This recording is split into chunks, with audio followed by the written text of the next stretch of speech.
Operation Sindoor సమయంలో Trump ఒత్తిడికి ప్రధాని మోదీ లొంగిపోయారన్న అపవాదును మూటగట్టుకున్నారు. అసలు భారత్ పాక్ మధ్య సీజ్ ఫైర్ అమెరికా ప్రకటించడం ఏంటని ప్రజలు ప్రశ్నించారు.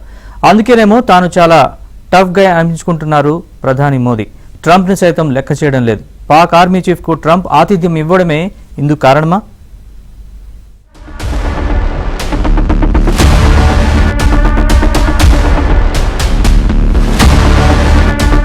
Pakistan army chief general Asim Munir అమెరికాలో పర్యటిస్తున్నారు. ట్రంప్ ను కలిశారు. G7 శిఖరాగ్ర సమావేశానికి హాజరు కావడానికి కెనడా వెళ్లిన మోదీ ట్రంప్ తో భేటీ కాలేకపోయారు. ఇద్దరూ ఫోన్లో మాట్లాడుకున్నారు.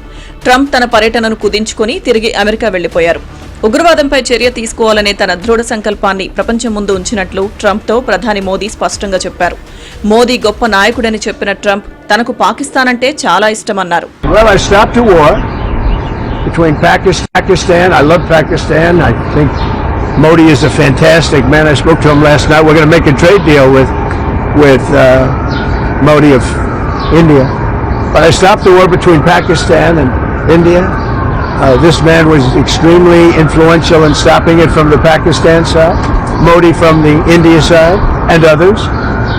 And they were going at it, and they're both nuclear countries. I got it stopped. I don't think I had one story. Did I have one story written about it? I stopped the war between two major nations, major nuclear nations. Pak తో కాల్పుల విరమణలో అమెరికాకు ఏమాత్రం పాత్ర లేదని, పాక్ కోరిక మేరకే తాము operation Sindoor ఆపేశామని కేంద్రం మరోసారి స్పష్టం చేసింది.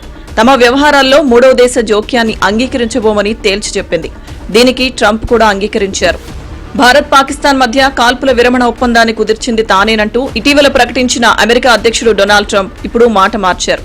ఇందులో తన జోక్యమేమీ లేదని, భారత్ పాకిస్తాన్ దేశాలే ఉద్రిక్తతలను పరిష్కరించుకున్నాయని స్పష్టం చేశారు. ఎప్పుడైతే డొనాల్డ్ ట్రంప్ నిన్న ఆయనకు ఫోన్ చేశాడో చాలా స్పష్టంగా, చాలా క్లియర్గా మీరు ఈ విషయం చెప్పింది కరెక్ట్ కాదు, భారతదేశం ఎప్పుడు సహించదు, తర్వాత వాణిజ్య అన్నిట్ల గురించి మాట్లాడలేదు అని డొనాల్డ్ ట్రంప్కి ఇలా చెప్పించుకోవటం అలవాటు లేదు. కానీ నరేంద్ర మోడీకి తప్పలేదు, చెప్పాడు. దాంతో పాటు ఆయన చాలా క్యాజువల్గా మీరు దారిలో ఆగండి అంటే నరేంద్ర మోడీ ఒప్పుకోలేదు, నాకు మిగతా ప్రోగ్రామ్స్ ఉన్నాయన్నాడు. ఎందుకంటే ఈవేళ పాకిస్తాన్ నుంచి కూడా అక్కడ ఆర్మీ చీఫ్ అందరూ వెళ్తున్నారు. నరేంద్ర మోడీ కూడా ఒక రోజు మొదలు వెళ్తే అందరికీ ఇంకో అంతస్తు పెంచినట్టుగా ఉంటుంది. సో ఆయన రామని చెప్పాడు, పని ఉన్నదని చెప్పాడు. ఈ విజిట్తో స్పష్టత నరేంద్ర మోడీ తీసుకొచ్చింది ఏంటంటే అమెరికా అవనే డొనాల్డ్ ట్రంప్ అవనే ఎవరైనా భారతదేశం ఆఖరికి లెక్క పెట్టదు.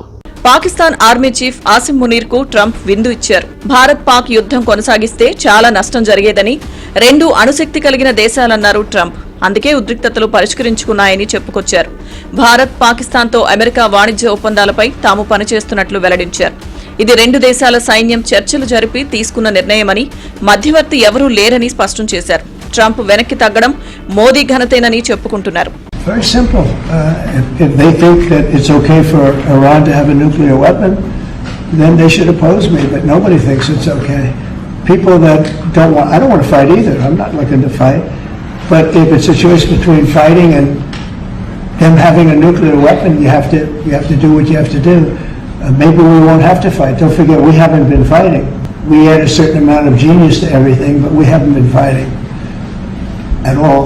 Israel's done a very good job with that. I have ideas as to what to do, but I haven't made a final. I like to make the final decision 1 second before it's due, because things change. I mean, especially with war. Munir కు Trump విందివ్వడంతో భారత యంత్రాంగం కాస్త ఇబ్బందిగానే feel అయింది. ఉగ్రవాదానికి ఊతమిస్తున్న army chief ను white house కు ఆహ్వానించడం ఏంటని ప్రశ్నిస్తోంది.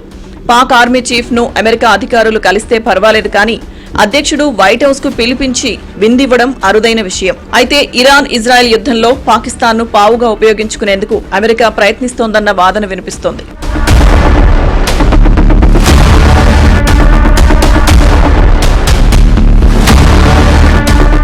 అమెరికా అధ్యక్షుడు ట్రంప్ తనకు ఉపయోగం లేకపోతే ఇవ్వాలనుకున్న విందు కూడా ఆపేస్తారు. గతంలో ఉక్రెయిన్ అధినేత జెలెన్స్కీ ఖనిజాల ఒప్పందంపై సంతకం చేయకపోవడంతో విందు ఆపేసి ఆయన్ను శ్వేతసౌధం నుంచి సాగనంపారు.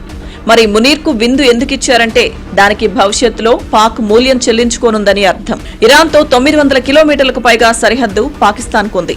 యుద్ధ సమయంలో టెహ్రాన్ లో ఇంటెలిజెన్స్ సేకరణ, లాజిస్టిక్స్ అవసరాలు తీర్చడం, ఆ దేశంపై దాడికి వాయుసేన స్థావరాలు అమెరికాకు చాలా అవసరం. ఇప్పటికే ఇస్లామాబాద్ ఎయిర్ బేస్ ను అమెరికా అనధికారికంగా వాడుకుంటోందని పాక్ చెప్పింది. గతంలో ఆఫ్ఘన్ ఆపరేషన్ల కోసం పాక్ ను అక్కున చేర్చుకుంది. ఇప్పుడు అంతే. ట్రంప్ కుటుంబ సభ్యులు పాక్ కేంద్రంగా బిట్ కాయిన్ల వ్యాపారం చేస్తున్నారు. ఇందుకోసం పాకిస్తాన్ను వాడుకుంటున్నారు ట్రంప్. ట్రంప్ అడుగులకు మడుగులొత్తుతోంది పాకిస్తాన్. అమెరికా ఇచ్చే డబ్బు కోసం ఆశపడుతోంది. ట్రంప్కు నోబెల్ బహుమతి ఇచ్చే విషయంలో పాక్ సాయం చేయాల్సి ఉంటుంది. భారత్ పాక్ మధ్య యుద్ధాన్ని ఆపినందుకు నోబెల్ శాంతి బహుమతి కావాలంటున్నారు ట్రంప్.